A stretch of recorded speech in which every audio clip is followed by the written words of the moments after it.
And welcome to the Ring of Honor Death Before Dishonor predictions. I'm Adam Wilborn from WhatCulture, and joined by the Dudley Boys of WhatCulture to look ahead to the Ring of Honor Death Before Dishonor pay-per-view this weekend. And before we dive into it and get into the matches, Hamfler, what a card this is. It's legitimately impressive. I think early on, from when they announced that there was going to be this pay-per-view and Ring of Honor was going to attempt to continue on keeping its flagship events in place without television, there was a certain apprehension that Tony Khan could manage it alongside the booking of AEW. He said as much. He said, I'm going to take this on just as I would AEW. And yet we sort of were here days before the show, and there's anticipation. There's been work put in at very least to the Road to build-up and things like that. There's matches that, the big matches at least, haven't felt like they've gotten in the way of AEW television. And it's done what every wrestling pay-per-view, I think, should do, which is at least build that week of excitement for the big headline matches in a way to try and lure you in to being attracted by the stuff you're watching. You might not be tuning in for every single wrestler we're going to talk about on this podcast, or you might not even know or have seen all of them. But the headlines are enough, and they're featuring big enough stars and big enough AEW favourites that if you watch and enjoy, there's a good chance you'll come back the next time. That's sort of basics in terms of promoting something that I know it's not brand new, but something that is effectively a new version of an old favourite. This is not my take. I read it on Twitter, but if you look at the length of the card and the sort of stylistic thing they're going for, it's not too dissimilar to peak NXT takeovers. I'm expecting, or at least hoping, for significantly less melodrama. But what have we got so far on the main card? 5 matches? 7 matches on the whole card, 1 on the pre-show, 6 on the main card at time of recording. I hope it's an abbreviated takeover length card, and the NXT comparisons do not end there, because realistically there's been a lot of just, I'm going to come out to the ramp to symbolise that I'm accepting your challenge. That was an old Triple H trick that he's fond of. The supplementary build on YouTube has been fantastic with the sit-down interviews. I hope that's the format going forward, because Ring of Honor, or this new version of Ring of Honor, is going to be relied upon to get Nielsen's and sponsors and a big rights fee. I know they want something, but if they could do this sit-down format going forward and not interfere too much with AEW Dynamite and Rampage, then I'll happily accept Ring of Honor as part of my wrestling diet, and I think that's what the show is functioning to do. It's trying to lure lapsed or curious fans into thinking, right, okay, if you can make time for it, this is possibly the best card we've got on offer, because it looks tremendous. Let's start with the world title then. Jonathan Gresham defending against Claudio Castagnoli. Is this the time that Claudio finally becomes a world... I know he did it in PWG, but finally becomes a world champion in Ring of Honor? I would say so. I certainly don't think he's been put into this match to lose it, by half. I think he's going home with the gold, absolutely. And it's going to be a great decision. Claudio isn't necessarily the most magnetic television performer, but my God, what an absolutely great champion he would be for a brand like Ring of Honor. So I certainly think he's going to win. He's not going to lose. So the Occam's razor here is he's going to win. And I think the match itself should be tremendous. There is that sort of, shall we say, comedic size imbalance where if they go nose to nose, nose to navel, it might look somewhat ridiculous, and they might even play with that early, where just Claudio just dominates them with his strength, early attempts at the swing, but Gresham is so agile, so technically gifted that he could sort of wrench on some kind of disgusting sort of choke, while he's in the swing. They could play with the size discrepancy and sort of the stylistic discrepancy between both of these men brilliantly to engineer drama, but at the same time, Claudio's absolutely skilled as all hell on the mat and in his submission game. So this could really twist into a sort of power versus technique. Then actually I'm very technical as well. Actually, no, I'm better because I've got expertise, where you're more of an all-rounder. This could be a really fantastic, dramatic, layered professional wrestling match, and I'm really, really excited to see it, because it kind of does look ridiculous on paper, but if it was ridiculous on paper, they absolutely wouldn't book it. So I'm fascinated to see how this goes down. I do think there'll be drama. I don't think it's a really nailed-on result. But I do think Claudio goes home with the title, and it's stiff competition for match of the night. I'm really looking forward to this, and I do hope we get the visual, because I think it's... Obviously, there's going to be, an element where Gresham and Claudio, in terms of size difference, height difference at least, could generate that sort of almost like a meme-like quality of the Rey Mysterio Great Khali face-off or something like that. But Gresham, and I mean this in the most complimentary way I can, is as wide as he is tall. He's just so stacked and jacked, and just because he's of shorter stature, that's never kind of caused him any problems. And getting to tell that story, especially now that he's a heel, he can be angry that he's immediately going to feel patronised or condescended by this former like Ring of Honor great who has since like found the bright lights of wrestling fame in WWE and thinks that he's like very literally above him as well as above him in stature here, and he can try and cut him down to size and do it very cynically and nastily now that he's turned heel.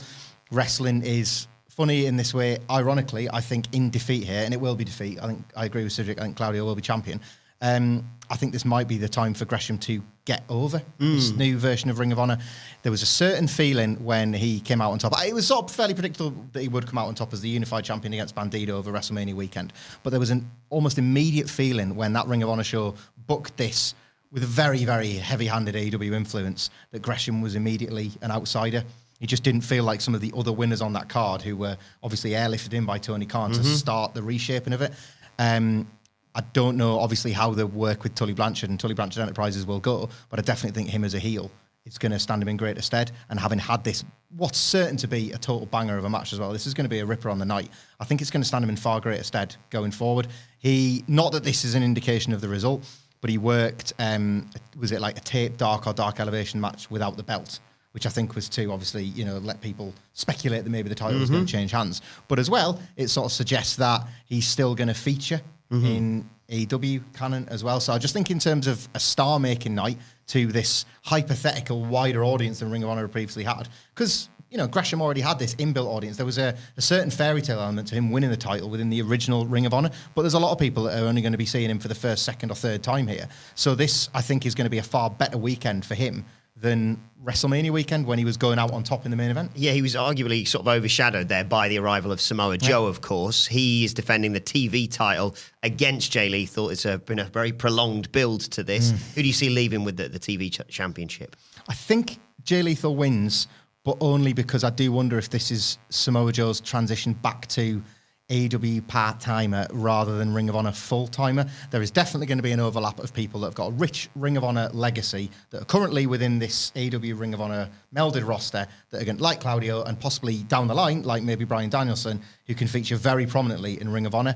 I don't see Joe as one of them. I think it's going to be, this is no disrespect to Samoa Joe, but he's at that point in his career where he just cannot promise and offer the physical style expected of him in a Ring of Honor compared to him as the sort of sports entertainer come wrestler hybrid that will probably fit more in shorter AEW matches, in shorter bursts. Lethal, on the other hand, has still shown that he's got lots of that to offer. He can have those type of matches. As that champion, that mid-card champion, he can carry and elevate, which I think is something, again, that Samoa Joe, with the best will in the world, might not be able to do with such consistency. We don't know what kind of TV deal Ring of Honor have got going forward, but if this belt is going to be defended with any regularity, or if these matches are going to be expected with any kind of quality, Jay Lethal is probably the safer bet. If I'm being brutally honest, I'm more interested in this match and what it might indicate about the identity of Ring of Honor going forward. In that I don't think it's going to be particularly good. I've not really been too impressed by Samoa Joe's work in 2022. He had a fabulous smoke and mirrors match with Minoru Suzuki on Dynamite, but even then the first minute was so much better than like the second, third, fourth and fifth and sixth. Like he really was blowing by the end. I'm interested about the potential interference of Dutt and Singh here, in that what version of Ring of Honor are we getting? Because they've had several. They've had what Austin Aries once called Smoky Mountain of Honor.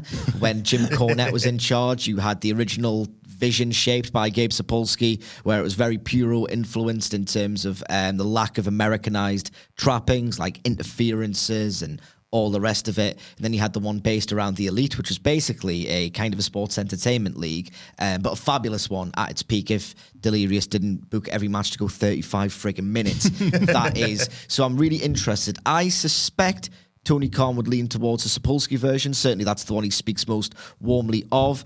But at the same time, he has indulged the idea that he's a North American TV wrestling promoter far too heavily, in my opinion, in AEW this year. So if you get like sort of a very interference-heavy match, then my worry is that ROH in itself will just become a diet AEW, which is always going to be the case, or the threat, when you've got a guy, the same guy, running two different promotions at once. So I'm not really interested in the match. I don't think it's going to be particularly great. Joe's over as hell. Yeah. And Jay Lethal, like, I'm not the biggest Jay a lethal guy, but he's stunningly over in arenas. Like, he's so much more over than I ever expect. So maybe it'll be hotter than it is good, but at the same time, yeah, I'm not that fussed about that. And I think lethal wins ultimately for Joe. I don't want to go two-footed on the guy. One, he'd kill me.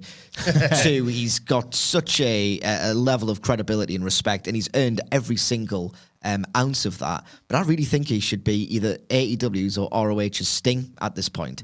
Don't get rid of Sting. Have two Stings. Yeah. And I don't want to see him work these sort of like plodding 12-minute matches where he's genuinely, obviously quite knackered throughout. I think if you book him like Sting, then you've got one of the best acts in all of wrestling, as opposed to not quite as good as he was, but always nice to see Joe, which he kind of is now. NXT almost stumbled on that with him, as like, well, you don't want to see him if he takes the shirt off. Like, if he takes his corporate suit off and works, you're in trouble. Like, that was something they probably could have done with him longer term had NXT, that version, not been dying at the time. Yeah. You could definitely achieve that in AEW, I think. Serena Deeb challenges Mercedes Martinez for the ROH Women's World Championship. Will she be successful, Sidge? I'm not entirely sure. I think certainly that if ROH functions as... if it has two dual objectives, one, a brand in its own right, and two, kind of a feeder league for AEW, certainly it's not going to be the other way around, then yes, I would absolutely strap up Deeb, because I think that if you have Serena Deeb work a title reign in the classical Sapolsky vision of Ring of Honor, where she goes like, 400, 500, 600 days with a belt, and you just throw challenger upon challenger upon challenger at her, all the while, her aura and stature as this legendary technical wrestler grows and grows and grows, and all the while, her ability to carry people through matches and her level of experience and expertise can only bring along this wave upon wave of challenger. So if it was up to me, I would absolutely strap up Serena Deeb here, give her that title for like 2 years, and just essentially portray it as this player coach and just absolute expert of technical wrestling, and that way you can get... I know she had the match with Anna Jay. You get Tay Conti in there. You can get Red Velvet in there. You can get all the women who in AEW, it's always one step forward, 2 steps back, because they don't get the reps. They get the opportunities, and then they don't get the reps subsequent to that. So they regress because they just don't have the muscle memory down of working matches and matches and matches and reps and reps and reps. And then they kind of get lost in there because they just don't have it down to an exact science. If they can go in there with a scientist of a wrestler like Serena Deeb is, then maybe that's one workaround for this really persistent problem AEW has with its women's division. For the Ring of Honor Pure Championship, it's pure wrestling rules. That means you get 3 rope breaks during the match, and then after that you can get pinned whilst in the ropes, etc., etc. You get a rope break removed for a closed fist punch, 2 closed fist punches, and you're disqualified. And if anyone interferes, I believe they're removed from the Ring of Honor roster. Wheeler Yuta is the pure champion, of course, and Daniel Garcia is facing him, and this is mouth-watering. Yeah, it's like multifariously perfect, this booking. So you have one of the ideal... If you're just watching this as an AEW viewer that's coming to Ring of Honor because on AEW they're telling you to come to Ring of Honor, you are seeing Jericho Appreciation Society Sports Entertainer versus Blackpool Combat Club Pro Wrestler, and those 2 stables being formed together. Garcia was this middleman. Which way is he going to go? And he's gone the way of sports entertainment. If you are a wrestling completist or an indie wrestling fan or whatever, you are buzzing to see another round of this after these 2 went 60 minutes last year in a celebrated encounter. And the pure title itself is feeling upheld in its prestige by the quality of these wrestlers. So immediately, this feels like a kind of dream booking. For a lot of these matches, we're trying to predict as much based on what Ring of Honor will look like after this show, as much as what would make it... We're not just judging a story here or judging a pairing, we're judging, well, will Ring of Honor ever be televised? And are they just going to have to sit on these wins until the next pay-per-view? And is that how it's going to work? This does away with all of that, because this will surely be absolutely fantastic on the night. It's just going to be expertly and intricately worked, where it's going to be there for all the details snobs. But at this point, even as somebody that didn't know much about these 12 months ago, now feels like he knows loads. I'm talking about myself here. Like, these are 2 people that I feel very, very invested in and feel like I'm going to be looking for specific submissions or specific escapes. I'm going to be wondering if it gets... Even though it's a pure title, if it gets, for example, bloody, they can't hit each other in the face, but we know that, there's other ways potentially to get colour or get blood that can just add to what we already know about the legacy of a Wheeler Yuta and the one that he's building within AEW. I expect this to go long, but not in a way that feels flabby or feels like it's kind of dragging down the card. I think the energy level will increase as the clock ticks on. I think you're going to see more from a Wheeler and a Daniel Garcia the longer this goes. So I could well see this hit in the 30-minute mark to further establish the pure title. Like, it was put on Yuta as quick as possible in the most simplistic way imaginable, as if to sort of suggest, right, going forward, here's a guy that we want to lead the division or be a sort of talismanic figure. I expect him to win, but it's the quality of this match that's going to establish his reign without regular other title defenses. If they can't rely on television, you need these big matches to deliver huge, because you haven't got much to work with otherwise. You've got to say, well, remember the pure title defense against Daniel Garcia, and then nothing. So that's got to stand up on its own as this big moment for Wheelie Eater, and I think it will. Let's run through some of the other matches before we Let me talk about it. Sorry, we're running out of time here. But what do you reckon about Garcia, Yuta? I've never been the biggest pure rules guy. If I look back at my genuine fandom of Ring of Honor, or at least the Sapolsky era, first and foremost, then the amount of world title matches, Dragon Gate 6-mans, Cages of Death, dog collars, and then like the pure stuff goes down there for me. Look, I think these two guys can work around it brilliantly, but my only concern, and it is paramount, that they address this on commentary and like space out the words during the ring announcements very, very slowly, is that the fans have to get this. Yeah. It was kind of recently brought back. It was abandoned during the dying age of Ring of Honor because it just wasn't that over. They really, really, really need to get these rules across. Otherwise, every reach out to the rope break is not going to have the heft that it would in like literally any other pro wrestling match. But these two guys are young prodigies, geniuses even. They can get it over, but they can only do so much if, in fact, it's not made explicitly clear. Like, I'm talking to half of the wrestling media who go, I don't know this about AEW. Well, just infer it, you stupid idiot. Why make yourself look thick on main just to like have a go at AEW? Those types might even be right about this one thing, like that Onion headline. Terrible. The worst person you know just made a great point. If you've got some of those idiots in wrestling media right now complaining that they don't know the rules, then they might have a point, because they haven't been prominent in the minds of the wrestling fan for quite some time. They were good at that with Supercard of Honor, because I'm an incredibly casual Ring of Honor fan, and I got it immediately when we were there. So but you are right there in terms of they do need to hammer that home, because, like you say, people who just so used to just, rope break. There's only 3. You really have to use hammer it home. Yeah.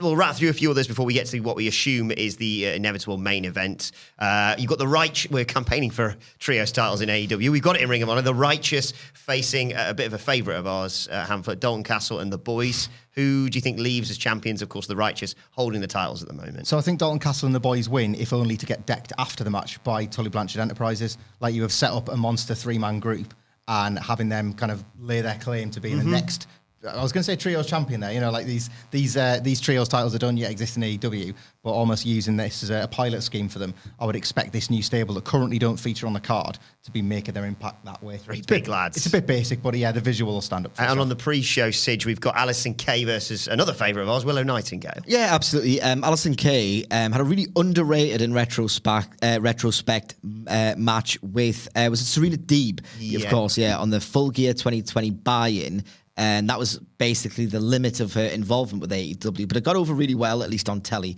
Obviously, there weren't that many fans in the building. So, yeah, she's like a solid, powerful worker, going up against another solid, powerful worker. This should be a nice bomb blast. Just a nice power move exchange. Brisk, but Nightingale's personality in particular can really sort of get the crowd unglued, which is why this match exists. And they'll inevitably hoy on about 4 or more matches in the interim of us filming this, probably maybe even a Colt Cabana match. But let's talk about the presumed main event, Hamflett. FTR, the Briscoes, 2 out of 3 falls for the Ring of Honor World Tag Team titles. Is this going to be the best tag team wrestling match ever? It wants to try, and that's what's so cool, is that we get to see matches of this quality now from FTR, whether it was, you know, against the likes of the Young Bucks twice, I guess now, and, you know, we would assume that third match is coming. The first one with the Briscoes, right back to what they were doing, like when they still cared within the WWE system and on NXT, and they're like, it's their MO to rewrite tag team wrestling for the modern fan with those little flourishes and little touches of the old school. They've seemingly perfected that now. You know, that's not